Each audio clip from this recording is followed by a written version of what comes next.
अगर तुम तुम्हारे 12th के रिजल्ट से बिल्कुल भी सेटिस्फाइड नहीं हो, कुछ सब्जेक्ट्स में फेल हो गए हो या फिर किसी में मार्क्स बहुत कम आए हैं, तो मेरी बात बहुत ध्यान से सुनना। As a big brother and mentor तुम्हें एक लीगल मेथड बताने वाला हूं जिससे तुम तुम्हारे 12th के स्कोर को इम्प्रूव कर सकते हो एंड जिन सब्जेक्ट्स में फेल हो गए हो उसका भी सॉल्यूशन ला सकते हो, वो भी बिना एक साल वेस्ट किए।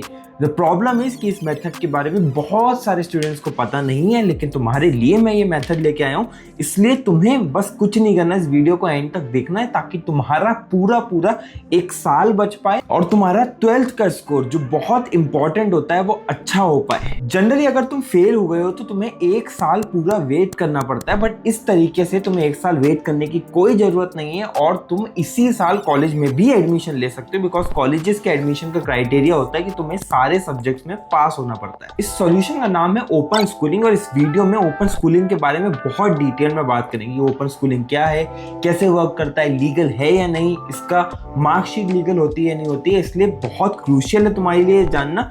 वीडियो एंड तक जरूर देखना और कोई डाउट आए तो मुझे कमेंट में जरूर बता देना। देखो, ओपन स्कूलिंग का मतलब है एक ऐसा सिस्टम जहां पे तुम बिना स्कूल जाए 10th और 12th की पढ़ाई कर सकते हो। इवन अगर तुम 10th 12th में फेल हो गए हो, तुम्हारे मार्क्स कम आए हो या फिर किसी रीजन से तुमने ड्रॉप आउट किया है, वहां इसका भी सॉल्यूशन मिलता है। इंडिया में पॉपुलरली दो ओपन स्कूलिंग बोर्ड्स हैं। नंबर 1 इज NIOS जिसका नाम तुमने बहुत ज्यादा सुना होगा एंड नंबर 2 है बोस। एक एक करके इनके बारे में समझते हैं। पहले NIOS की बात कर लेते हैं। इसकी फुल फॉर्म है national institute of open schooling. NIOS government का ही एक बोर्ड है, काफी पुराना है, ट्रस्टेड है। 1989 में एस्टेब्लिश हुआ था और नेशनल लेवल पे ऑपरेट करता है। वहीं Bose board of open schooling and skill education Sikkim का एक बोर्ड है जो 2020 में एस्टेब्लिश हुआ था। ये भी NIOS की तरह ही सेकेंडरी और सीनियर सेकेंडरी एजुकेशन में ऑपरेट करता है और AIU that is association of Indian universities ने इसके सर्टिफिकेशंस को रिकॉग्नाइज किया है। तो मोटा मोटा दोनों बोर्ड ही 10th 12th की पढ़ाई के तुम्हें ऑप्शन देते हैं। इसके साथ साथ काफी सारे वोकेशनल कोर्सेज भी ये कराते हैं, जैसे बेकरी हो गया, पेंटिंग हो गया, इस तरीके के भी कोर्सेज ये कराते हैं। बट आज की वीडियो का मेन मुद्दा ये है कि तुम्हारी 12th क्लास की डूबती हुई नैया को ये दो बोर्ड्स कैसे बचा सकते हैं, तो उस पर फोकस करेंगे। बट उससे पहले अगर तुम्हें डायरेक्ट मेंटर से भी कनेक्ट करना है जो तुम्हें फ्री में गाइड कर देगी पूरा प्रोसेस क्या होता है, तो उसके लिए भी मैंने चीजें सॉर्ट कर दी है। तुम डिस्क्रिप्शन एंड पिन कमेंट में व्हाट्सएप चैट का बटन को क्लिक कर सकते हैं, वहां पे बात कर सकते हो। हमारे मेंटर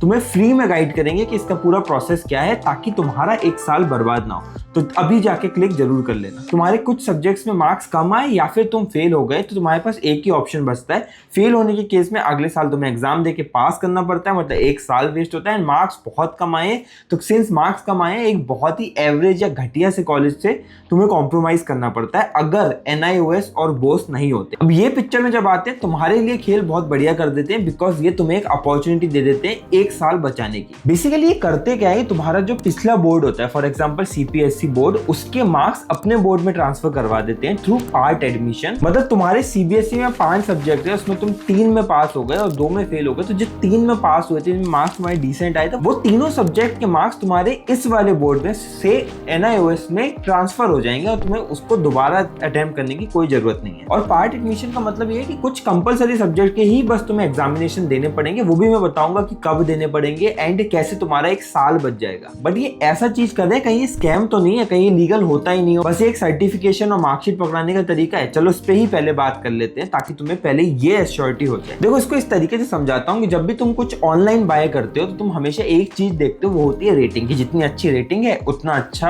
आप ट्रस्ट कर सकते हो उस प्रोडक्ट पे। अब ऐसे ही NIOS और बोस की बात करें, इनके रिकॉग्निशन देख लेते हैं, इससे आइडिया बेटर लग जाएगा। देखो, NIOS की पहले बात करते हैं। पहली बात तो जो सबसे इंपॉर्टेंट है कि ये डायरेक्टली मिनिस्ट्री ऑफ एजुकेशन के अंदर आता है, मतलब ये गवर्नमेंट ऑपरेटेड होता है। दूसरा, सुप्रीम कोर्ट ने भी NIOS के सर्टिफिकेट को वैलिड बताया और लीगल बताया। अब बोस की बात कर लेते हैं जो रिलेटिवली नया है, लेकिन इसको भी मिनिस्ट्री ऑफ एजुकेशन ने रिकॉग्नाइज्ड बोर्ड माना है और ये उनकी जो लिस्ट होती है, जो ऑफिशियल लिस्ट होती है, उसमें 44th नंबर पे रिकॉग्नाइज्ड बोर्ड आता है। इसके साथ साथ इंडियन आर्मी, नेवी, इस तरीके के ऑर्गेनाइजेशंस भी इन बोर्ड को एक्सेप्ट करती है, इनकी मार्कशीट को। अब अगर कॉलेज एडमिशन की बात करें, काफी सारे colleges like IIM Indore, DU, Jamia Millia, ये भी इनकी मार्कशीट को एक्सेप्ट करते हैं। इसके अलावा प्राइवेट यूनिवर्सिटीज भी जैसे सिम्बाइसिस हो गया, DY पाटिल हो गया, ये सब भी इसको रिकॉग्नाइज मानते हैं और उनकी मार्कशीट के बेसिस पे आपको एडमिशन भी देते हैं। ओवरऑल अगर तुम्हें मैं बताऊं, NIOS हो गया या बोस हो गया, एक सेफ बोर्ड है अगर तुम्हें अपने मार्क्स को इंप्रूव करना है। अब तुम्हें बेसिक आइडिया भी लग गया है, तुम्हें ये भी पता चल गया है कि ये वैलिड है, लेजिट है, तो अब एडमिशन प्रोसेस के बारे में फटाफट बता देता हूँ। अब दोनों के अलग अलग तुम्हें नहीं बता रहा हूँ, NIOS हो गया या बोस हो गया, दोनों के पैटर्न ऑलमोस्ट सेम होते हैं एडमिशन के। बहुत क्विकली वाइंड अप कराता हूँ तुम्हें,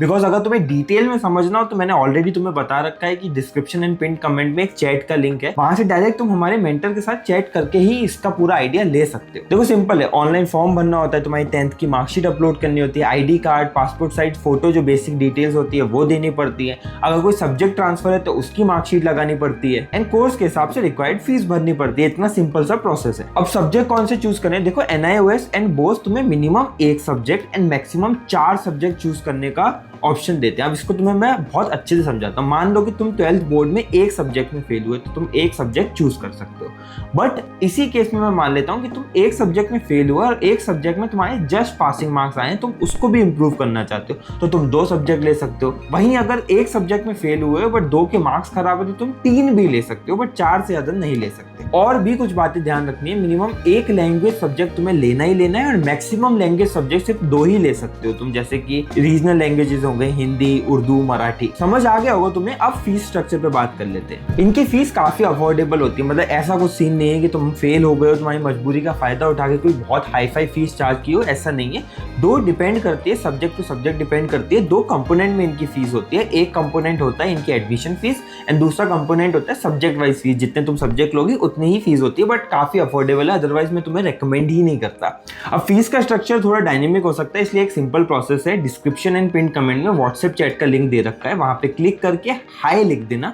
मेरी टीम का मेंटर तुमसे कनेक्ट कर लेगा, कुछ बेसिक डिटेल्स लेगा और पूरी फीस की डिटेल दे देगा, और अगर पूरे प्रोसेस में भी तुम्हें कुछ नीड चाहिए होगी वहां भी हेल्प कर देगा। इसके अलावा कुछ और नेसेसरी डिटेल्स भी हैं, वो भी तुम्हें बता देता हूँ कि जिन जिन सब्जेक्ट्स में तुम एनरोल करोगे उसका ऑनलाइन स्टडी मटेरियल भी तुम्हें मिलेगा। अब एक बार ध्यान रखना कि ऐसा नहीं कि फ्लेक्सिबल सिस्टम है तो तुम एडमिशन फॉर्म में कुछ गलत डिटेल्स दे दोगे और उसके बाद तुम एक्सपेक्ट करोगे कि तुम्हारा फॉर्म सबमिट हो जाए। वहां सब कुछ एक्यूरेट देना है, इसलिए दिक्कत हो तो असिस्टेंस ले लेना, मैंने तुम्हें ऑलरेडी प्रोसेस बता दिया है। अब आते हैं मुद्दे पे कि हमारा 1 साल कैसे बच रहा है। देखो बोस में तुम्हें 5 साल के अंदर 9 अटेम्प्ट मिलते हैं एग्जाम को क्लियर करने के लिए, वो तुम तुम्हारे हिसाब से ऑन डिमांड कर सकते हो। सेम NIOS का है, उसमें भी तुम्हें 5 साल मिलते हैं सब्जेक्ट को क्लियर करने के लिए, और दोनों में ही ऑन डिमांड ऑप्शन तुम्हें मिलता है, जिसमें तुम तुम्हारी डिमांड के अकॉर्डिंग तुम अपने एग्जाम्स को रख सकते हो एंड अटेम्प्ट्स भी चूज कर सकते हो तुम्हें कितने अटेम्प्ट्स चाहिए एग्जाम को क्लियर करने के लिए। बस ये एग्जाम्स तुम तब नहीं दे सकते जब रेगुलर एग्जाम चल रहे होते हैं, दैट इज मार्च से अप्रैल का जो पीरियड होता है, अक्टूबर से जो नवंबर का पीरियड होता है। इसके अलावा जब तुम चाहो तब तुम अपने एग्जाम दे सकते हो। मतलब तुम्हें लगता है कि अभी जून चल रहा है, नेक्स्ट मंथ ही तुम एग्जाम दे सकते हो, जुलाई में तुम एग्जाम दे सकते हो, तुम्हारी पूरी वैलिड मार्कशीट तुम्हें मिल जाएगी उसके बाद, और पूरा साल बच जाएगा। एंड एग्जाम देने के बाद ही बोस में तुम्हारा रिजल्ट 45 से 60 दिन के अंदर आ जाता है, NIOS में थोड़ा सा और टाइम लगता है। सो ओवरऑल ये अच्छी अपॉर्चुनिटी है। बस तुम एक चीज का और ध्यान रख लेना कि अगर तुम पार्ट एडमिशन लोगे तो तुम्हें सिर्फ मार्कशीट मिलेगी, सर्टिफिकेशन नहीं मिलेगा, तो इस चीज का ध्यान रखना। तो ओवरऑल ओपन स्कूलिंग के बारे में सारा आइडिया तुम्हें मैंने दे दिया है। As a big brother and mentor मैं तुम्हें सजेस्ट करूंगा कि 1 साल वेस्ट करना कहीं भी समझदारी नहीं है आज के फास्ट पेस्ड वर्ल्ड में। बेटर यही है कि तुम ऐसे ऑल्टरनेटिव्स को चूज करो, जिन सब्जेक्ट में मार्क्स कम आए हैं, फेल आए हैं, उन सब्जेक्ट को सही करो एंड अपनी आगे की जर्नी, दैट इज कॉलेज की जर्नी स्टार्ट कर दो।